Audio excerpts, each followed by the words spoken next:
Hello everybody, this is Soul of World's Edge Gaming, and welcome to our first edition of Achievement Hunt. Now, in this edition we're going to be hunting down achievements for Diablo 3, specifically the challenges in Act 3. The one we'll be starting with is No Man Left Behind. The goal is to keep all the soldiers alive while hoisting the catapults. You can find this in Act 3's Turning the Tide. Select the quest and start. Now, a ways in, you'll find these guys guarding the catapult spots. You simply talk to them, start the quest, and the goal is to keep the demons occupied so that they cannot get to the soldiers and cause damage or kill them. In the first area, you need to kill all the beasts and free the soldiers themselves. One soldier will come out and begin hoisting the catapult. There are more soldiers that will spawn continuously.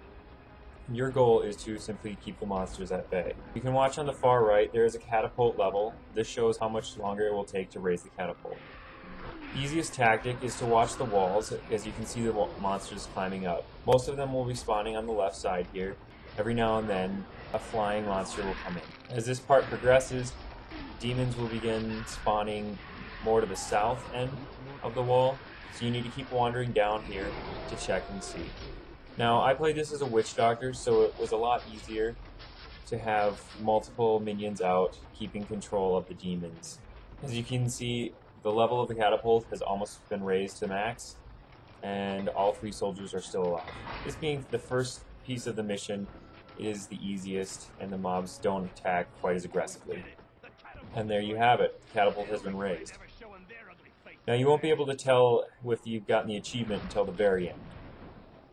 So you're going to have to raise all the catapults and hope that you didn't lose any of the soldiers. However, you should be able to tell if one's laying dead on the ground.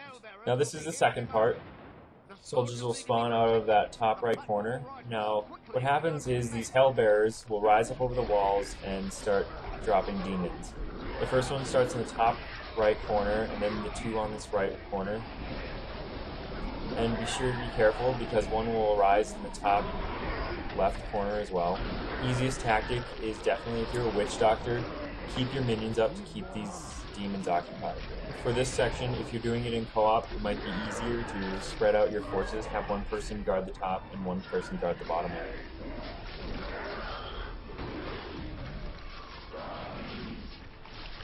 And there we go. Now, once the hellbearers are destroyed, this part is essentially done, and you have raised the catapult. No more demons or mobs will spawn. And there you have it. Part complete.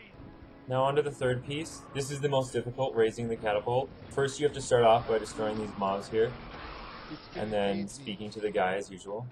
Now in this section, you will be alone. You'll only be given one soldier to keep alive, and your goal is to actually aid him in raising the catapult by clicking on your own winch. As again, in the first section, you can watch the wall to see where the monsters will be spawning from.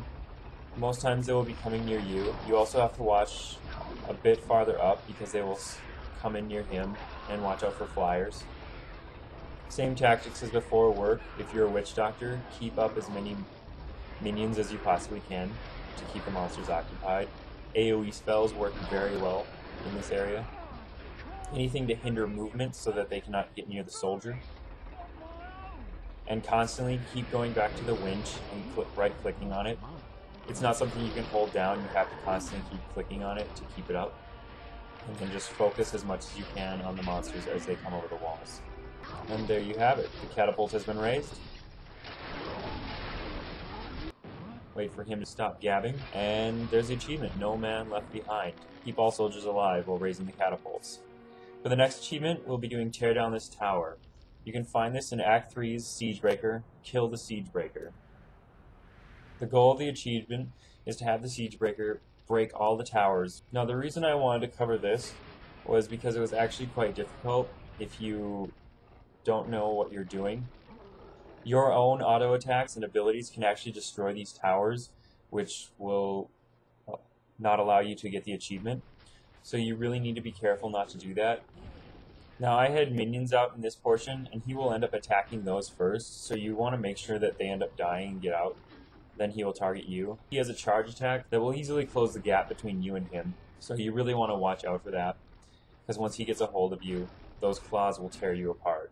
Now the goal is simply keep the towers between you and him at all times, You can poke to antagonize him, but make sure not to shoot at him while the tower is between you and the siege breaker. Otherwise, you will destroy the tower, rendering no achievement for yourself. Tyrell's kind of a pain in the butt in this instance, but he allows you to get away in time. And things like these, it's good to carry any kind of defensive spell that would allow you to run quick or dodge out of the way in case he gets a hold of you.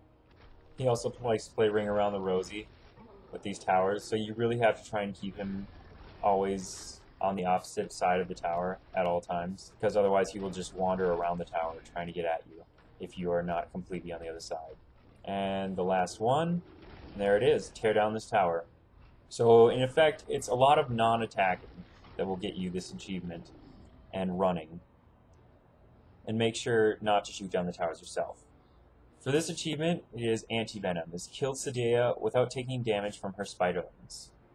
You can find this in Act 3's Heart of Sin, the second heart. Now you will have to go through a series of levels working downwards towards Sadea's fight. This is on the 3rd level that you will finally meet up with her and fight her. Now Sadea spits pools that will spawn little spiders, so you constantly want to keep moving. She will usually try and aim them at you. She also does this spread attack that shoots poison. That is not what you're worried about, so you can allow that to hit you, as well as these white sticky patches of webbing. That is okay to be hit by. The little spiders is what you don't want to be hit with. However, try to avoid the white patches as much as possible because it slows you down, allowing the little spiderlings to get close to you.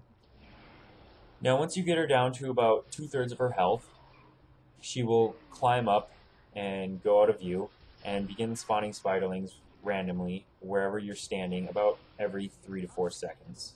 So constantly keep moving.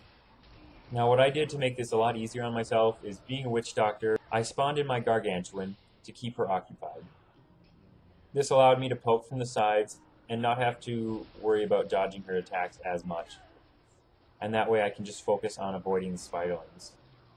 This is one of those achievements that would be a lot easier doing in co-op, because if you're not somebody such as a witch doctor, because you'll be able to keep her occupied.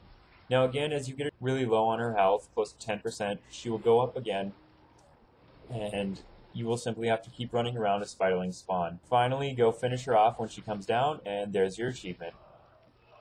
Unlocked a banner accent. Well everybody, thank you for joining us. This has been Forsoul of World's Edge Gaming. I hope you enjoyed, and we'll see you later.